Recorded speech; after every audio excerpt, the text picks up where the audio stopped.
உங்களுக்கும் கடையில் வாங்கி கண்டிஷ்னர் யூஸ் பண்ண பயமாக இருக்கா? அது ஹேரை டேமேஜ் பண்ணிடுமோன்னு தோணுதா? நம்ம எல்லாருமே இப்போ ஹேர் ஃபால் தான் மேக்ஸிமம் ஃபேஸ் பண்ணுறோம். அதுலேருந்து எஸ்கேப் ஆக ஒரு சொல்யூஷன் சொல்கிறேன். செம்பருத்தி பூ, தண்ணி, செம்பருத்தி இலை இது மட்டுமே வச்சு பண்ணலாம். இதில் வெந்தயம் போடலாம், அது ஆப்ஷனல். உங்களுக்கு வேணுன்னா போட்டுக்கோங்க, இல்லைனா வேணாம்.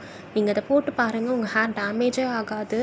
இன்னொன்று, நம்ம கண்டிஷ்னர் போடுறப்போ ஸ்கேல்பில் போட மாட்டோம். அது ஸ்கேல்பில் பற்றக்கூடாதுன்னு ஒரு கான்ஷியஸ் இருக்கும் நமக்கு. ஆனால் இது அப்படி இல்லை, நம்ம டைரெக்டாக ஸ்கேல்பில் கூட போட்டுக்கலாம். ஒரு 4-5 பூ, ஒரு 4 இலை அதை நீங்கள் பறிச்சுட்டு தண்ணியில் வாஷ் பண்ணிடுங்க.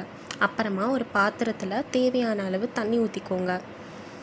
அதில் நம்ம பறித்து வச்ச செம்பருத்தி பூ, இலை இது ரெண்டுத்தையுமே போட்டுருங்க. அப்புறமா அதில் உங்களுக்கு தேவைப்படுற அளவு வெந்தயம் போட்டுக்கோங்க. ஒரு 2 டேபிள் ஸ்பூன் போட்டுக்கோங்க, அது போதும்.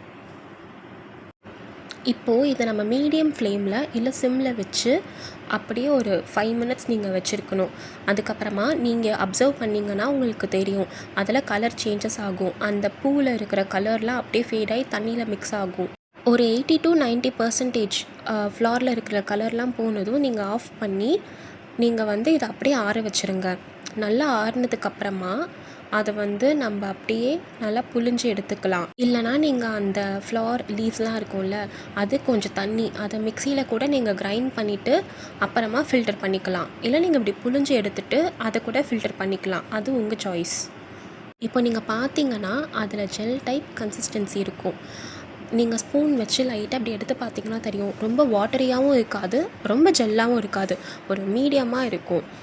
இப்போ உங்களோட செம்பருத்தி கண்டிஷ்னர் ரெடி ஆயிடுச்சு.